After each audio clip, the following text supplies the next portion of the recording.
کیا پنجاب حکومت کا نعرہ پڑھو پنجاب صرف اشتہارات کی حد تک ہے؟ یہ جو نظام تعلیم ہے نا، یہ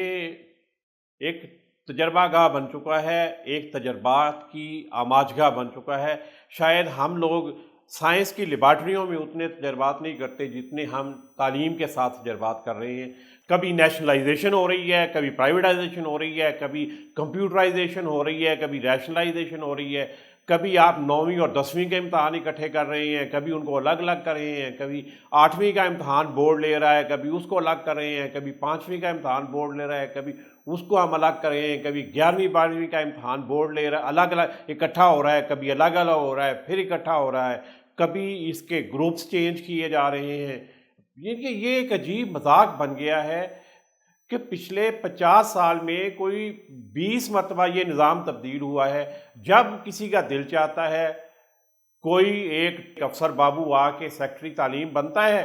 تو وہ اس کے ذہن میں جو گھسا ہوتا ہے، جو اس کی ذہنی اختراعات ہیں، اس کے مطابق وہ شروع کر دیتا ہے کہ جی اس میں یہ تبدیلیاں کر دیں، یہ تبدیلیاں کر دیں۔ یعنی کہ تعلیم کو آپ ایک ایسا سسٹم نہیں سمجھتے اور نہیں بننے دے رہے جو قوم تیار کرتا ہے، جو آنے والی نسل تیار کرتا ہے۔ جب آپ کو ضرورت پڑی، آپ نے قرآن میں سے اور احادیث میں سے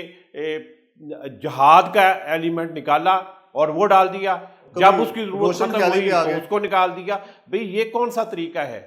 اب اتنی تبدیلیوں کے بعد اس کو نجکاری کی طرف دھکیل دیا گیا ہے، تو کیا یہ کوئی بزنس ماڈل ہے کہ جس کو یہ نجکاری کرنے پہ گئے ہیں؟ بلکہ سر اس کو اگر ہم یہ کہیں کہ یہ جو ابھی سرکاری اسکولوں کی نجکاری ہے تو یہ واضح طور پر حکومتی ناکامی نہیں، اس بات کو یوں سمجھیں، میں دوسرے اینگل سے سوچتا ہوں کہ پچھلے 50 سال جو پاکستان کے گزرے ہیں نا، 1972-3 سے آنورڈ، یہ 55 سال ہو چلے، یہ ایک چیز اسٹیبلش کر رہے ہیں جی کہ ہمارے سرکاری افسران اور ہمارا سسٹم جو ہے یہ کسی طرح کا بزنس چلانے کا اہل نہیں ہے۔